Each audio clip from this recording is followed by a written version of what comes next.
বাংলাদেশের বাজারে officially Vivo launch করলো ভিভো Y21 এই ফোনটিকে। এটা বাংলাদেশের বাজারে এর 464GB ভেরিয়েন্টটি লঞ্চ করা হয়েছে 14,990 টাকায়, মানে 15,000 টাকা বাজেটের মধ্যে ভিভো Y21। এই ফোনটা কি আদৌ আপনার কেনা উচিত হবে? আমার কাছে এর ফিচারগুলোর মধ্যে সব কিছুর মধ্যে একটা বিষয় খুবই খারাপ লেগেছে, যা এই ভিডিওতে আপনাদের সাথে শেয়ার করব। তো যারা এই ফোনটা কেনার জন্য অনেক ওয়েট করতেছেন বা কিনবেন ভাবছেন, তাদেরকে বলবো ভিডিওটি না টেনে একদম শেষ পর্যন্ত দেখুন, তাহলে ভিভো Y21 সম্পর্কে একটা ক্লিয়ার ধারণা পাবেন এবং কোন বিষয়টা আমার খারাপ লেগেছে এই ফোনটির সেটাও কিন্তু জানতে পারবেন। তো অবশ্যই ভিডিওটি না টেনে শেষ পর্যন্ত দেখতে থাকুন এবং ভিডিওটি দেখা শেষ হলে একটি লাইক দিতে ভুলবেন না। চ্যানেলটিকে সাবস্ক্রাইব করা না থাকলে অবশ্যই চ্যানেলটিকে সাবস্ক্রাইব করতেও ভুলবেন না। তাহলে আর বেশি কথা না বাড়িয়ে চলুন ভিডিওটি শুরু করা যাক। প্রথমে যদি আমি এই ফোনটির ডিজাইন এবং বিল্ড কোয়ালিটি নিয়ে কথা বলি, এইটাই হচ্ছে কি ভিভোর একটা কি সেলিং পয়েন্ট। এইটা হচ্ছে গিয়ে কেন বলেছি আমি, কারণ এই ফোনটার যা ডিজাইন করেছে এটা যে কারো নজর কাড়ার মতো। এই ফোনটা 15,000 টাকা বাজেটে হলেও এখন পর্যন্ত আমার কাছে মনে হচ্ছে এটার ডিজাইন এই বাজেটের মধ্যে সবচাইতে বেস্ট একটা ডিজাইন আপনারা বলতে পারেন। এটা ডিজাইন আমার কাছে খুবই ভালো লেগেছে। আপনার কাছে ভিভো Y21 এর ডিজাইনটা কেমন লেগেছে অবশ্যই এই ভিডিওতে কমেন্ট করে জানাবেন। তারপরে যদি এটার বিল্ড কোয়ালিটি নিয়ে কথা বলি, এটা হচ্ছে গিয়ে সম্পূর্ণ প্লাস্টিক বিল্ডের, মানে পলিকার্বনেটের, তবে একটা গ্লসি ফিনিশিং দেওয়া হয়েছে এবং মার্কেট থেকে আপনারা কিন্তু দুইটা কালারে অ্যাভেলেবল পেয়ে যাবেন। এই ফোনটার যদি ডিসপ্লে নিয়ে কথা বলি, এই ফোনটাতে ফ্রন্টে পাবেন একটি 6.51 ইঞ্চির একটি HD+ রেজুলেশনের IPS LCD প্যানেল, যাতে থাকছে ওয়াটার ড্রপ নচ। 2021 শেষের দিকে এসেও এই বাজেটের মধ্যে আমার আশা ছিল এখানে যদি একটি পাঞ্চল কাটআউট দেওয়া হতো তাহলে কিন্তু অনেকটাই ভালো হতো। তবে এইটাতে 15,000 টাকা বাজেটের মধ্যে যেহেতু এটা লঞ্চ হয়েছে, অবশ্যই এটাতে আশা ছিল একটা ফুল HD+ রেজুলেশনের ডিসপ্লে থাকবে, মানে 60 হার্টজের হলেও এখানে যদি ফুল HD+ রেজুলেশনের একটা ডিসপ্লে থাকতো তাহলে অনেকটাই ভালো হতো। যাই হোক, 720p এই প্যানেলটি মোটেও খারাপ নয়, খুবই ভালো মানের একটা ডিসপ্লে। তবে হয়তোবা ভিউইং অ্যাঙ্গেল বা যখন আপনারা ভিডিও কন্টেন্ট দেখবেন কিছুটা শার্পনেসের ঘাটতি পাবেন এবং এটার ব্রাইটনেসও যথেষ্ট ভালো রয়েছে। এটা আপনারা আউটডোরে ব্যবহার করার ক্ষেত্রেও মনে করেন যে ভালোভাবেই কাটিয়ে নিতে পারবেন, মানে ডেলি লাইফে কোনো সমস্যা হবে না। বা বাজেট ওয়াইজ এই ডিসপ্লেটি মোটামুটি খুবই ভালো মানের একটা ডিসপ্লে দিয়েছে ভিভো Y21-এ। এছাড়াও যদি এই ফোনটির আরও কিছু ফিচার নিয়ে কথা বলি, যেমন এই ফোনটা out of the box android 11-এ পাবেন, তাদের নিজস্ব OS থাকবে। এই ফোনটা কিন্তু সব ধরনের প্রয়োজনীয় সেন্সর যেমন সাইড মাউন্টেড ফিঙ্গারপ্রিন্ট স্ক্যানার, ফ্রন্টে ফেস আনলকের মতো সুবিধাও থাকছে। একসাথে দুইটা সিমের পাশাপাশি মেমোরি কার্ডও ব্যবহার করার সুযোগ থাকছে। হেডফোন জ্যাকও ব্যবহার করতে পারবেন এই ফোনটির দ্বারা। এবং এই ফোনটির মধ্যে কিন্তু সব ধরনের প্রয়োজনীয় সেন্সরের পাশাপাশি এটার মধ্যে কিন্তু কোনো প্রকারের জাইরোস্কোপ সেন্সর থাকছে না, এই বিষয়টা মাথায় রাখতে হবে।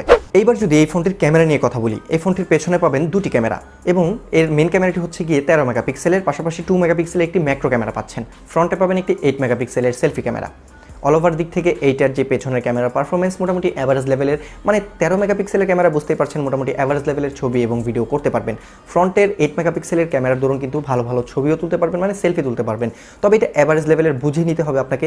8 মেগাপিক্সেলের ক্যামেরার দরুন কেমন ছবি আসবে অতটাও আশা করবেন না। তবে 15,000 টাকা বাজেটের মধ্যে বর্তমানে সবাই এরকমই ক্যামেরার স্পেসিফিকেশন দিচ্ছে, তো ভিভো Y21-এর তরফ থেকেও মোটামুটি ভালো একটা ক্যামেরা আউটপুট পেয়ে যাবেন। আর ভিভোর ক্যামেরা সম্পর্কে বলার মতো নতুন করে কিছু নেই, সবাই হয়তো বা জানেন ভিউ টু মোড থাকে, প্রচুর পরিমাণে ক্যামেরার মধ্যে ফিচার থাকে, নাইট মোড, স্লো মোশনের মতো ফিচারগুলো এই ক্যামেরাতেও আপনারা পেয়ে যাবেন। এইবার যদি এই ফোনটার মেইন যে পারফরমেন্স এটা নিয়ে যদি কথা বলি, এটাতে ব্যবহার করা হয়েছে মিডিয়াটেকের হেলিও P35 এই প্রসেসরটি। এই প্রসেসরটি একটি Octa-Core প্রসেসর, তবে এটা অতটাও পাওয়ারফুল না। এতে থাকবে 4GB RAM plus 1GB virtual RAM, যেটাকে এক্সটেন্ডেড র্যাম বলা হয়, এবং পাশাপাশি 64GB স্টোরেজ পাচ্ছেন।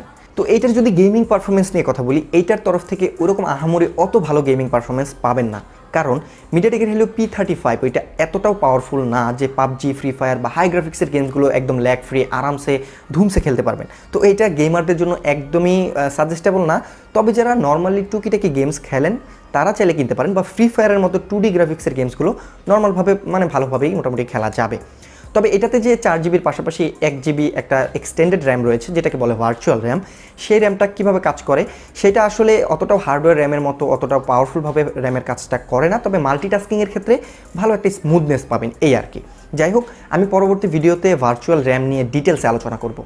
তো এই ফোনটার তরফ থেকে বুঝতেই পারছেন কেমন পারফরমেন্স পাবেন। তবে যারা একদম রেগুলার বেসে ইউজ করবেন, মানে বেশি পরিমাণে ভিডিও কন্টেন্ট দেখবেন বা ফেসবুক, ইউটিউবের মতো সোশ্যাল মিডিয়াগুলো ব্যবহার করেন, তাদের কোনো প্রবলেমই হবে না এবং অনলাইন ক্লাসও খুবই আরামসে করতে পারবেন, কারণ এই ফোনটাতে থাকছে 5000 mAh এর ব্যাটারি এবং 18 ওয়াটের ফাস্ট চার্জার বক্সে পেয়ে যাবেন, যেটা খুবই দারুণ একটা বিষয়। ফোনটার তরফ থেকে মোটামুটি নর্মাল ইউজও 2 দিনের মতো ব্যাটারি ব্যাকআপ পাবেন এবং হেভি ইউজ করলেও সারাদিন আরামসে কাটিয়ে নিতে পারবেন, কোনো সমস্যা নেই। এবং বক্সে যেহেতু একটি 18 ওয়াটের ফাস্ট চার্জার দিয়ে দেওয়া হয়েছে, তো খুব দ্রুত আবার ফোনটাকে চার্জও করতে পারবেন। আর হ্যাঁ, এই ফোনটির তরফ থেকে ওইরকম আহামরি কোনো হিটিং ইস্যুও নেই। তো মোটামুটি অ্যাভারেজ লেভেলের ইউজাররা এই ফোনটাকে চয়েস করতে পারেন। তো এই ফোনটার প্রাইস তো প্রথমেই বলে দিয়েছি 14,990 টাকায় এটার একটা ভেরিয়েন্টই পাওয়া যাচ্ছে। তো এটা কেন কিনবেন বা কারা কিনবেন?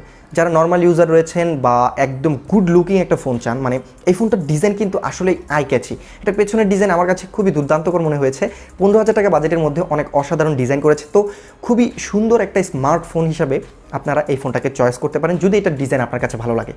এছাড়াও এই ফোনটা কিন্তু একদম গেমারদের জন্য বা হেভি ইউজারদের জন্য পারফেক্ট হবে না, মানে যারা বেশি পরিমাণে গেম খেলেন তাদের জন্য একদমই পারফেক্ট হবে না, এটা আমি প্রথমেই বলে দিচ্ছি। তো যাই হোক, আশা করছি আপনি ক্লিয়ার ধারণা পেয়েছেন Vivo Y21 এই ফোনটা কীরকম ইউজারদের জন্য বা আপনি কীভাবে ফোনটাকে ইউজ করবেন। তো সেরকম ইউজারদের জন্য হলেই বা আপনি যদি আপনার পারফেক্ট মনে হয় আপনি চাইলে কিনতে পারেন। যাই হোক, আপনার কি মতামত Vivo Y21 সম্পর্কে অবশ্যই এই ভিডিওতে কমেন্ট করে জানাবেন, আমি আপনার কমেন্টের আশায় থাকবো।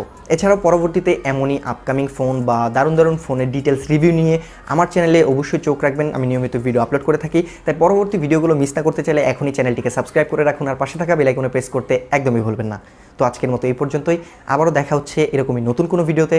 ততক্ষণ ভালো থাকবেন, সুস্থ থাকবেন, আল্লাহ হাফেজ।